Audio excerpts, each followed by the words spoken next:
लगते तब तक हम वहाँ पे अच्छा परफॉर्म कर ही नहीं सकते। मतलब प्री में कम से कम 160 के ऊपर चाहिए। 160। हेलो दोस्तों, जय माता दी। देखिए, आज होली का त्यौहार है, तो सबसे पहले आपको हैप्पी होली। आपके परिवार को, सबको होली की बहुत बहुत शुभकामनाएं। देखिए, मैं क्या है कि आज का वीडियो बनाते हुए बहुत ज़्यादा दुख महसूस कर रहा हूँ उन बच्चों के लिए। देखिए, जिनका सिलेक्शन हो गया उनको तो चलो ठीक है, लेकिन दुख बहुत होता है जब सिलेक्शन नहीं होता है। जब आप सालों साल तक मेहनत करते हैं, तैयारी करते हैं और आपका सिलेक्शन नहीं होता तो बहुत ज़्यादा तकलीफ़ होती है।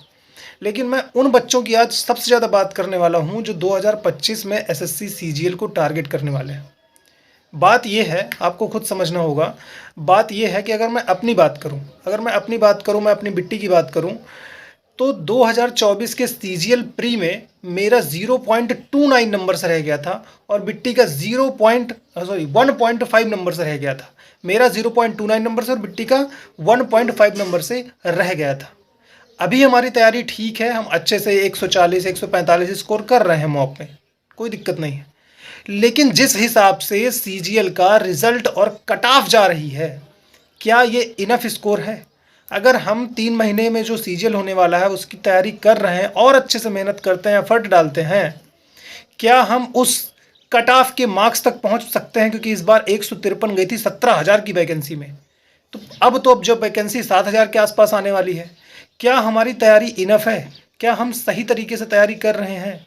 140 145 स्कोर लाने के बाद भी हम इतना क्लियरिटी हमारे मन में नहीं है कि हम प्री निकाल पाएंगे या नहीं निकाल पाएंगे। इतना स्कोर आने के बाद भी मन में वो क्लियरिटी नहीं है कि हमारा इसमें होगा कि नहीं होगा।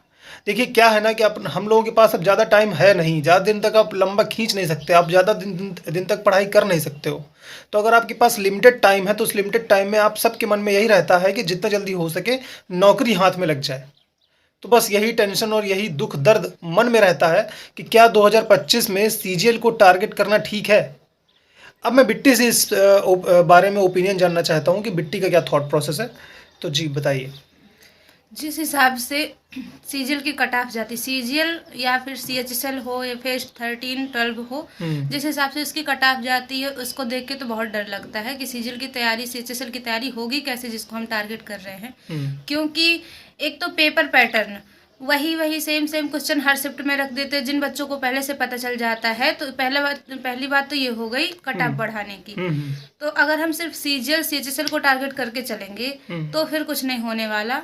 जब तक हमारे 170 175 मार्क भी नहीं आने लगते तब तक हम वहाँ पे अच्छा परफॉर्म कर ही नहीं सकते। मतलब प्री में कम से कम 160 के ऊपर चाहिए। 160 के ऊपर चाहिए, क्योंकि वहाँ पे क्या होता है, जब हम एग्जाम देने जाते हैं तब हम वहाँ पे पैनिक करने लगते हैं, तो वैसे भी हमारे वहाँ पे कुछ मार्क्स कम हो ही जाते हैं। तो एक तो ये मेन रीजन हो गया। और दूसरा मैं सबको यही कहूँगी, जो हम लोग भी इम्प्लीमेंट कर रहे हैं, कि आप सिर्फ एसएससी के भरोसे मत बैठिए। आप रेलवे को भी टारगेट कर सकते हैं। जैसे कि रेलवे में एनटीपीसी, ग्रुप डी, अभी आरपीएफ एसआई कांस्टेबल के एग्जाम भी हुए हैं, इनका रिजल्ट भी आया, तो आप रेलवे को भी टारगेट कर। और जो साइड की वैकेंसी आती है, जैसे बिहार पुलिस में वैकेंसी आई है, तो आप उनको भी देखिए। सिर्फ एसएससी के भरोसे नहीं बैठा जा सकता, क्योंकि एसएससी बहुत ही अनप्रिडिक्टेबल है। बहुत बढ़िया, बिल्कुल सही बोल रहे हो, बहुत रीजनेबल पॉइंट इन्होंने उठाया है। इस उम्मीद के साथ कि आप बहुत अच्छे तरीके से सोच विचार करके आगे स्टेप लेंगे। अगर आपकी तैयारी बहुत बढ़िया है, आप अच्छे तरीके से मॉक में स्कोर कर पा रहे हैं, तो ही आप एसएससी को टारगेट करिए। अदरवाइज़ बहुत सारे एग्ज़ाम हैं जो कम टाइम में सिलेक्शन देते हैं, आप उनको टारगेट करिए। हमारा भी यही रहेगा। हम देखते हैं, अगर हम कट ऑफ तक पहुँच पा रहे हैं, 150 के अबव 160 के आसपास पहुँच पा रहे हैं तो हम कंटिन्यू करते हैं। लेकिन अगर हम नहीं पहुँच पा रहे हैं तो हम एसएससी को छोड़ देंगे। सिंपल है, ठीक है। तब तक के लिए होली एंजॉय कीजिए, जो होना था हो गया। Till then keep learning and keep watching my channel, है ना। ठीक है, thank you so much, bye bye.